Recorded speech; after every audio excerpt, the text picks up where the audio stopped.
Hi everyone, today I'm going to do a smooth skin drawing demo in this area here. So let's get into it.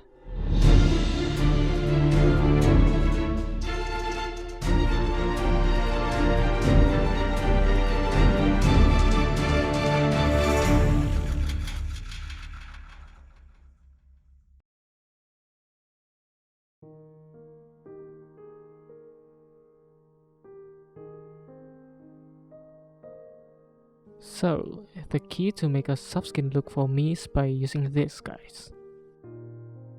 This is just a regular cotton ball, nothing fancy about this, and this cotton here, I use it as my blending tool. So what I'm going to do here is I'm going to grab my 4B mechanical pencil and I'm going to shade lightly so that the paper has some graphite to work with.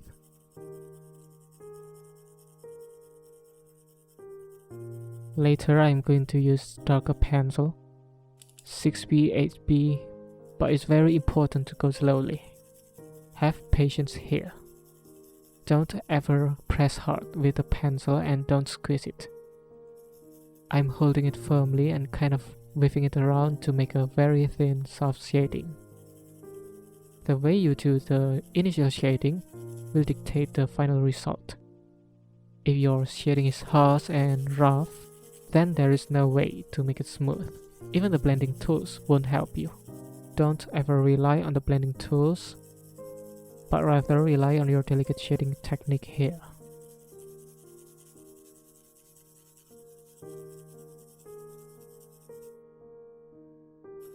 So there is a distinct value here from my previous drawing session.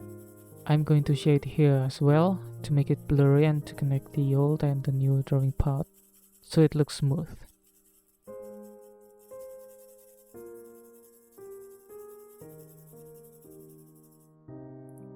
And then using this cotton, I'm going to rub the paper lightly to blend the pencil. So once again, I'm not going crazy with this. Just be gentle with the cotton.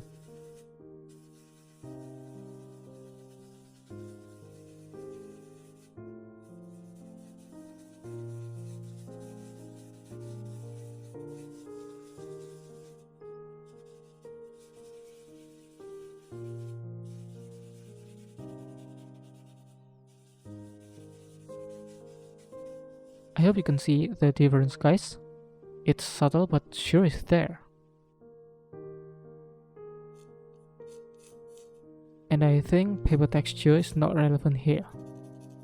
I use thick cold pressed paper here. Of course, if you use hot pressed paper, it will look even smoother. But the one thing that I like about cold pressed paper is that it gives a nice natural skin texture. Whereas if you use hot pressed paper, you could end up creating a somewhat too smooth skin that looks like a mannequin, and nobody wants that. It doesn't look natural.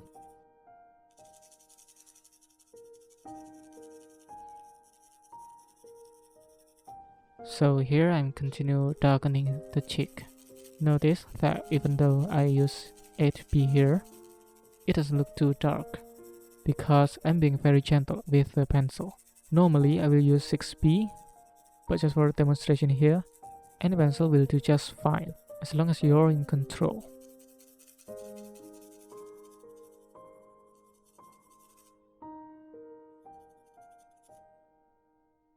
This part here has a lighter value, so I try to keep my graphite at minimum.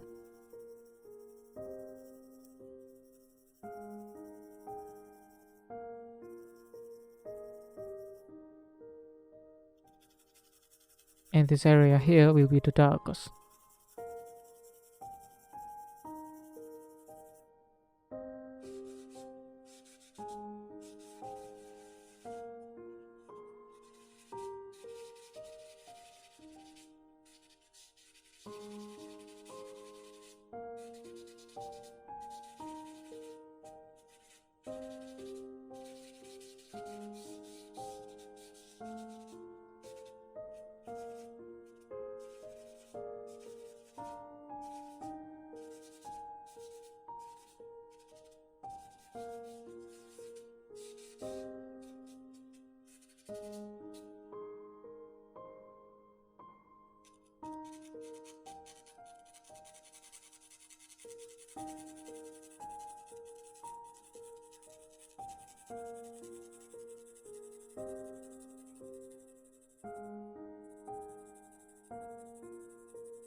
I also use my brush here to push the graphite into the paper grain even further.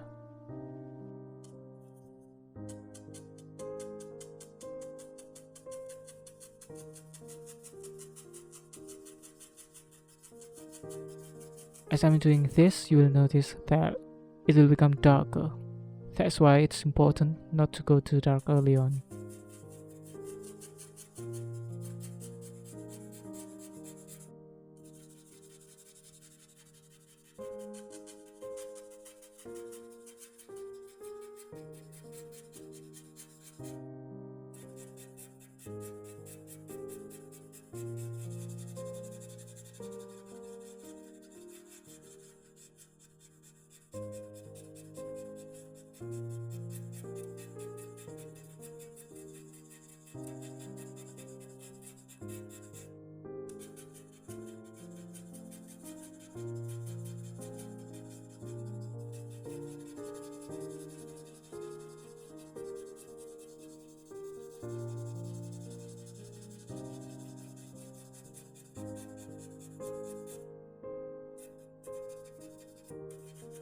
So I think I still need this to be darker. Let's grab 8B again.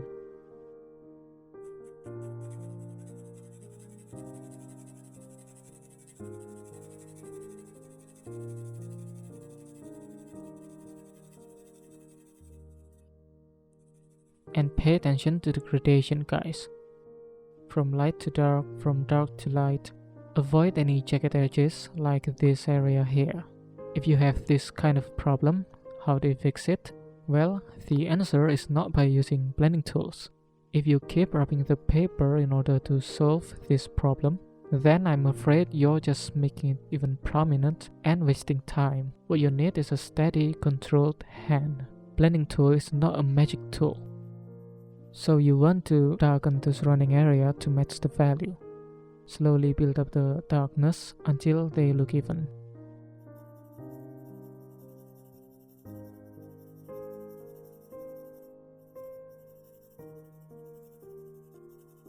And paper size does matter. The bigger the paper, the smoother it will look. Think of it as a resolution in photograph. The bigger the resolution, the better it will look and the more detail it has. I love drawing on A2 size paper when working on a single head and shoulder portrait. It's not too big, but it still allows me to draw in great details.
Also, I don't use my brush randomly here, guys. I'm looking for the patchy area, small lighter area here and there, and I'm trying to darken it a little bit. This might look like I'm doing nothing here, but I can see the skin becomes slightly darker and becomes more even. My camera here, for some reason, cannot pick up my middle value correctly. It looks lighter when in reality this drawing is way darker. Perhaps it has something to do with my lighting here. I suspect because graphite is shiny, somehow it reflects my studio light, hence the lighter value. For comparison, just look at the eye. Her right eye is darker and her left eye looks lighter. But when seen in person, they're just the same. Been struggling with this problem since forever, guys. That's why I prefer to use my scanner for more accurate representation of the actual drawing. Same here with my pencil, I'm filling up the unevenness.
And if you think some area is too dark, you can use kneaded eraser to reduce the graphite. I don't rub my kneaded eraser, guys. I tap lightly, then drag a little bit and lift. So once again, tap, then drag and lift in a fast, small motion. The motion is like when we're writing between dot and comma. So this is dotting motion, and this is me writing a comma. I'm trying to accurately lifting up some of the graphite from the problematic area. The key word here is some of the graphite. If I rub the eraser hard, I'm lifting all the graphite and I don't want that.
Notice that it becomes patchy and not smooth. It's normal, don't panic here. You can just smooth this out using pencil. So from here, I'm just going to darken the area that needs darkening, lifting up some of the graphite for the lighter area. So yeah, darkening, lightening, back and forth, slowly building up my shadow area until I'm satisfied. So I'm going to switch to time-lapse now, as this can take a long time to finish.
Okay, so I've been doing this for 1 hour. Before I can continue with this area, I have to draw the rest of the drawing, so that I can have a better judgment whether I need some area of the face to be darker or lighter. So stay tuned for another drawing video. If you guys haven't seen the full time-lapse video, check it out here, and till next time.